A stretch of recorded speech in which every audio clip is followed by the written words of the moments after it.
If I look a bit haggard, things are a bit messy, a bit psychotic, a little bit, it's because I've been uploading these 2000 Halloween Horror Nights history for 2000 HHN 10 years ago. Wonderful accounts and history and reviews of that event. And the fourth video, the one that contained primarily the scare zones, and I tried to look at it before I was going to upload it. There was no frickin' audio! I don't know what the hell happened and why there's no audio on it, but no matter what I could do, the audio was completely gone. So I could post it, and only deaf people would be able to appreciate it. They'd sit there and go, hearing impaired people could like read my lips and say, oh, that's really cool. But most of you, I'm afraid, actually hear people's voices and rely on actually hearing what I'm saying in my ridiculous fake British accent. I wonder if the hearing impaired can see the British accent and the way my lips move. I don't know. But anyway, you wouldn't know what I was saying, and there would be no point in posting it, and I'd probably get like those dislike things on it and everything, and it would be really shitty. So I'm going to try to redo within 15 minutes the whole frickin' thing now. And if I recall, the best of my ability, at the end of the third one, part 3, which I actually videotaped way back, about 2 weeks ago on a Sunday afternoon, and now here it is, Wednesday, November 3rd, long after this year's event is over. God, it was awesome. But still, now, all this time later, when I was actually getting around to uploading it onto YouTube. So let's go now. In fact, oh frick, I've only got 13 minutes left. Let's see if I can do it as quickly as possible. I was talking about Dark Torment, an awesome house, in that video, and I was getting into it and talking about the layers of hell, and how each layer represented the various sins that you are punished for. And at the end of it, you kind of expected to see someone that wasn't there, because there was this empty throne, just like there was an empty throne this year in Hades. How come? Just like there was an empty throne in another house, which I can't remember off the top of my head right now, but I think there was an empty throne. No, it wasn't an empty throne. There was a throne with someone sitting on it, but it wasn't as at the end of the Demon Cantina. There was someone sitting on that throne, yes. So there was someone sitting on that throne, but there was an empty throne. Now, why is there an empty throne? And my theory was that darkness was actually sitting on that throne originally, and then I mentioned that the house was going to be darkness, and that it was going to be the Lord of Darkness from legend who was sitting on that throne. And my theory was that even though darkness was in the parade and was on float, is that they couldn't fit him in the house because his horns were too damn big, just like the wings on Dracula were too big for the Dracula house in 2009 and other times. The big creatures in the Creatures house in 2008 weren't able to really fit into the rooms that they were supposed to be in originally. And so for that reason, I think they X'd darkness out of it and just called it total chaos. What's interesting is that in all the pre-material for the house, it refers to it as Hades, even though it looks more like a Christian hell. And I think it had something to do with darkness being the Lord of Darkness and all that as well. Anyway, so there's sort of a connection to this recent event as well in that respect. But darkness was at the event in the parade, but not in the house. Okay, I think that's all I was going to say about the house. There may have been something else I was going to say that got cut off and right as I was talking about it, and I don't have the audio for the second part, so fuck, I don't know what it was. Anyway, zones! Let's get to the gosh darn zones and try to get them in within the remaining time I have. So, the scare zones that year, one of them, there were a lot more scares. Before, during the parade years, we usually had like one zone, like in Amity, Midway, right? But now, in 2000, they wanted to amp up the zonage, and so they started having more zones. And so they had 4 zones that year, officially. One was called a Gauntlet, and the Gauntlet was in New York, near the Boneyard area, just in that little area right around Twister. So it was actually, you had to go through that to get into the queue line for some of the houses. Total Chaos and Anxiety in 3D. In order to get into the queue lines, you had to go through a zone to get to it. And that zone was like a gauntlet, and I think the Chainsaw Drill Team was in that area, among others, to make a gauntlet for you to get there. And just at the end of the zone was a photo booth where Jack the Clown was, and you could take a picture with Jack. And it was, of course, our dear friend James Keaton, again playing Jack in there because it became like Jack became the star of the event, and they had to bring Jack back more and more and more because people wanted Jack to be there. So they had this photo op there, and this kind of started the whole photo op thing, which continues to this very day when you have photo op scare zones like we had this past year. And also, of course, they brought back the photo booth with Jack, which connected to the commercial where he was in the photo booth. Then we had the Midway of Dr. Morose was what they recalled Midway the Bazaar that year, connected to a character you never saw named Dr. Morose. Sounds like Dr. Moreau from the H.G. Wells book and the movies, but in this way it was like weird mutated freaks and as well as clowns, but this was more freakish in the whole carnival atmosphere in Amity Village. Again, Apocalypse Island was in the Central Park. You know, when you go through the, you know, you have that place where in the past few years we've had all the pumpkins, right? But there's another path that actually goes through the park. That's where the zone was. You actually go through the park itself and that twisty thing on the other side. And there were zombie type things lurching around in Apocalypse Island, zombies and mutants and freaks who wanted to eat you. Sort of precursor to Apocalypse City of Cannibals, but not quite as hot. And that was the Apocalypse Island. And then they had the clown attack on Hollywood Boulevard, where a lot of evil clowns would attack you, but they also had random Jack attacks, where other clowns and Jack himself would show up in various parts of the park. So it was really awesome that, you know, as far as the whole scare zone thing, bringing it back as best they could and still have a parade go through.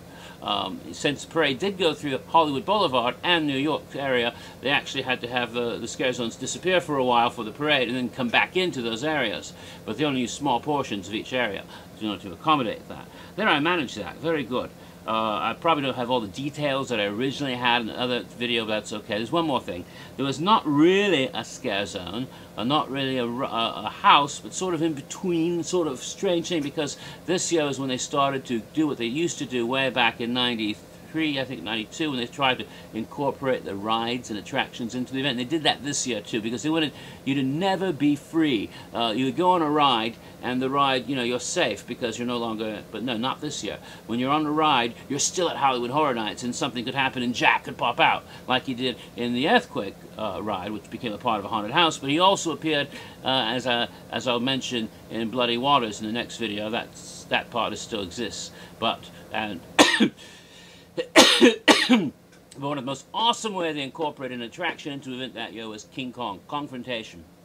This time, what they did was the ride itself wasn't operating, but they used the New York area underneath. Now, they were kind of getting ready to segue out of King Kong and go into the Mummy, but at that time, they could use the New York Street area underneath the Confrontation. Remember, the tram used to take you to Roosevelt Island, supposedly, and you go through Manhattan, and King Kong was there to grab your tram and blow banana breath on you and all of that.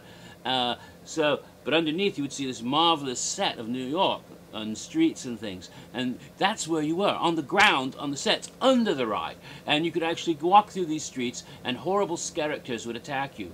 They had it called Nightmare Creature. I don't know if it was connected to the video game of the same name or not, but I do know that they had these huge stilt creatures that would loom down on you, along with other shorter characters that would hide behind various debris and things they had set up, and smoke machines, of course, and they'd come popping out, and the big guys, so you get it from up and down at the same time. You know, little tiny characters, big huge characters. It was an awesome walk through of that area, which you really never got to walk through before, plus you're being attacked in what seemed like almost like a house and a scare zone combined. It was like a scare zone that was indoors. It was an awesome thing. And I don't think they've ever done anything like that again, but I really like that. And of course they can't quite do that again because Confrontation is, well, not there anymore. But that was one of the highlights for me of Halloween Horror Nights 10. Not Afraid of the Dark, you don't know Jack. Alright, I think that's all I mentioned in that, and somehow I'm only at 9 minutes, and of course the last time I talked a lot more detail about something and managed to go up to 14:59 or something. So, I'll take this little bit of extra time to mention a couple things I didn't mention before about Halloween Horror Nights 10 in the year 2000. And you might have noticed I talked up about, shirts and merchandise. Well, that year was a year I didn't get any sort of physical objects. When I saw the parade, I enjoyed it awesomely, and they were, you know, throwing the doubloons and everything, but I never was able to catch a frickin' doubloon, and nor could I find one on the ground. And I'm sure that doubloon would have been awesome because it would have had a picture of Jack on it, but for some damn reason, I couldn't get a hold of one, and so I don't have one from that year. I've got bazillions of them from 2001 for a reason I'll talk about when we get to that, but I got no doubloons. Did get some beads, but they were just, you know, generic beads. Yeah, all right. Well, the other thing is about the year 2000 is, you know, I showed that lovely shirt from 1999. Well, would he have a shirt from 2000? He should, shouldn't he? Well, no, I don't. And it's because of personal reasons. I don't want to go too far into personal reasons, but let's just say that someone that I am close to, very close to, if you get the idea, despises the color orange. Despises it, hates it. And at the nights, you know, as I said, probably only got to the event maybe 2 or 3 nights max. I think they were black shirts, but if they had them, they had sold out before I ever got to the event. And the ones that were on sale any night that I went there that year were orange. The bright orange shirts with Jack and, you know, I survived Halloween Horror Nights 10. And, you know, you don't know Jack logo, the great big clown thing jumping out of the box. And I liked the shirt, but it was frickin' orange. And I knew that if I bought an orange shirt, it would be cause problems with someone that I'm involved with. And so I couldn't get the damn shirt for that reason. And I was looking and looking for a black shirt, but you know, I saw other people wearing black shirts, but I was never able to find one. And that's the reason I have no shirt from the year 2000. Okay. That finishes all that shit up.